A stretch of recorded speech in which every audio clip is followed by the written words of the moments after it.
So I know at KeyBank you've already had incredible success with automation. Could you share a little bit about the success of your automation program and some of the impact it's been having? Sure. From our humble beginnings in 2017, we've risen to 288 automations running full-time in production. That's the equivalent of right at 500 full-time workers coming in every day.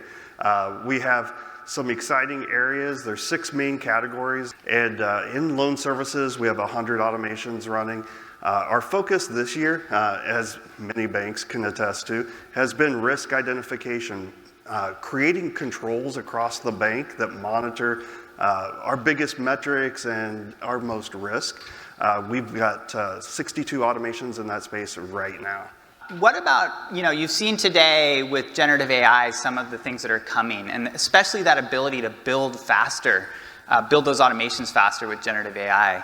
What sort of impact do you see that having on your automation program? Well, first, 55% faster, that's huge. So in particular, fraud, you had a great AML fraud case up there.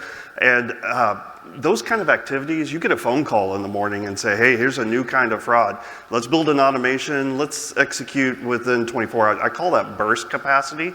It's very demanding and high profile. So those kind of activities, I think, are the future. We see the generative AI as a huge play. And thank you for giving that to developers. It's certainly exciting times for customers like yourself who already established so much success with your automation programs and can now just do so much more with generative AI. Time is money. Banks are very in tune to that.